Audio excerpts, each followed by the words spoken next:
Alright, ladies and gentlemen, you have to excuse the people next door. They're working on and building a new house.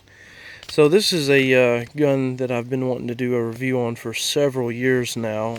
This is FN PS90 that I've had SBR'd. So I'm going to just refer to this as the P90, even though this is the semi-automatic version. It's just an SBR. So I've owned one of these for many years now, and a lot of people that don't have any experience with a 5.7 by 28mm round will talk all kinds of crap about its caliber. But these sets of people don't have a freaking clue about what they talk about when they say things like it's just a glorified 22. That's completely and utterly factually incorrect. You have a centerfire round versus a rimfire 22 Magnum, okay? Anyways, there are videos online that prove the difference between 5.7 by 28 and 22 Magnum. Okay, the 5.7 just takes a huge shit on 22 Magnum every day of the week, any day of the week, no matter if it's coming out of a pistol or a rifle. So that being said, the FN P90, what do I think about it? Well, I'm going to tell you where it shines and where it doesn't. For one, let's talk about the pros. It's lightweight. You can carry ass loads of ammunition on your person. It would make a good backpack gun if you're off hiking, you're a bicycle person, you're just out trying to survive, like say for instance shit hits the fan, whether that be a hurricane evacuation or some really bad shit, or even freaking a survival gun like WRL. You basically just need to get to point A to point B kind of gun, and you're not trying to start wars and fight firefights and all this other bullshit, which I think a lot of people like borderline fantasize about doing stupid shit like that. You know what I mean? Which is not the way it works in real life. I've taken many rabbit, a couple of hogs with this gun. You can kill a white-tailed deer with this, no problem. And the thing about it is that I've known, now it may or may not be illegal in some states, but I've known people to kill white-tailed deer with a 22 Magnum or even a 22 long rifle. Okay. As long as you do your part. Now, that's not saying it's the optimal caliber. I know that. But with a 5.7 by 28, think about this. A white-tailed deer, like a doe, or even like a spike, or even a smaller buck, or what have you. Basically, what, you're looking at 125 pounds to maybe 220-pound deer. Okay?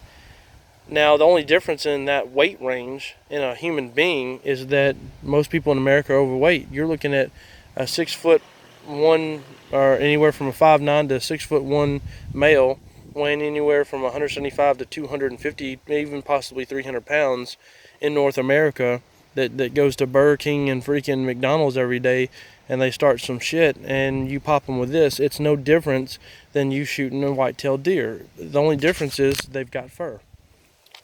Now, you're not trying to go out and kill a big grizzly bear and black bear and polar bear with this shit. It's just a little gun to get you, through the day. That's what I kind of think this gun would shine, on the trails, out camping, stuff like that. Now, here are some cons to the P90. It's got a polymer stock, and its most weakest point on this whole gun, if you're going to have any problems with it, is where the takedown button and the polymer stock hole made up to each other. Okay, if you shoot this gun long enough, eventually that hole will wear out, and it'll get to the point where you'll start seeing when you pull the trigger, the whole freaking receiver will come out of the polymer stock. And that's just fact. I mean, anyone who owns one of these has not shot it enough to get it to that point. This is my third stock, okay? I've had 3 OD green stocks. I bought this gun brand new OD. I went through 3 OD stocks, and I've shot several thousand rounds over the course of its lifetime.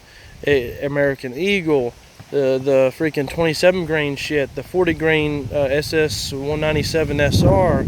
I had 2 rounds of SS 190 that I got. That's the top tier shit, and I shot that, and I could feel the recoil was way more hotter. That's the good shit, but you can't get that ammo anymore because it's armor piercing, and since they have the 5.7 out, per ATF bullshit, whatever penal code bullshit it is, you can't have armor piercing ammunition in it if it can be fired out of a pistol.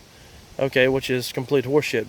You can have M855 in an AR pistol, and that's fine, 5.56, but you can't have this, or 7M6 5.45. It's a contradictory of horseshit. Okay. Anyways, I digress. Another con to this system is if you're going to hang a suppressor on the end, it needs to be a lightweight pistol suppressor in 22 cal or a dedicated 5.56. I mean a dedicated 5.7 can that Gemtech makes, or even just a lightweight one. Because when you start putting big 308 cans or big heavy honking cans on here, this mechanism, this barrel flexes into the receiver kind of like a Barrett 50 cal to cycle the action. And when you start hanging big honking suppressors on the end, it slows that down and causes this thing to short stroke, and then you'll get the end of the rounds nose diving into the barrel and not going in there, and it pushes the bullet back into the brass, and you get gunpowder all over the place under here, and it's just a mess. So if you're gonna suppress this gun, it's optimal to use a lighter weight can that doesn't have a whole lot of weight hanging on the end, like a pistol can, 45 can, a 9 can, even a 22 can works fine on this gun. I know that from experience. The last thing is, how do you feel about if you drop this on the concrete? Would it shatter the polymer stock? I've never done it before, didn't really care to. These stocks go anywhere from $250 to $320 a piece, depending on where you get them from. So each time you start having problems with your PS90 or your P90, it's going to probably be the stock issue. Another thing is, when you shoot these things suppressed, that over time that they start accumulating a little bit of grime in the magazine. So if you start having jams or any kind of issue, you need to take like a sock or a rag or something and go through here and clean this whole bullshit out, clean the little rollers and make sure everything's smooth and clean and where it feeds at. And once you clean that up, it should be good for about 1,000 or so rounds. The last thing is, I think that the casings of the 5.7x28, it's got a special lubricant made onto them, like some kind of, they anneal it a certain way and it's really slippery. So for the guys who reload these little rounds, that type of lubricant or whatever you put on them, they make them slide through the magazine more easier. So again, if you got all that build up through there, it's going to cause it to have some problems.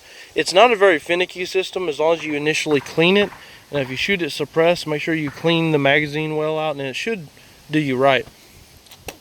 I bought this originally a pretty good while ago, several years ago, and it's a Gen 2, and it came with the Secret Service USGI reticle. It's a ring sight. And as far as I'm concerned, or even researched, that it's very difficult to get that into the country. I think they import them from somewhere. The newer PS90s come with this honkingly freaking high freaking riser mount, and it just looks like gay as shit.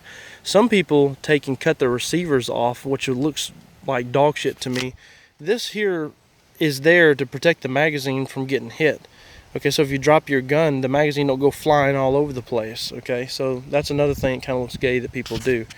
So all in all, you know, the P90, is it a good gun for you? It just depends. It's a niche gun. Like, can you hunt with it? Of course you can.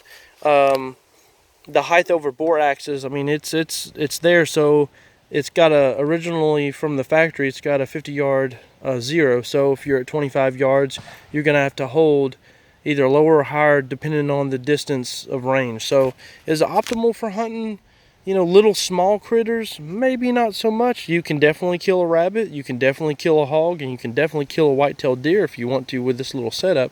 It's perfectly possible to do so. So that being said, you know, out of all the years that I've owned this, would I recommend the P90 for just somebody who wants to have one? Abso-fucking-lutely. They're like badass guns. Are there other guns out there that are better? For its particular category, I'm going to say no.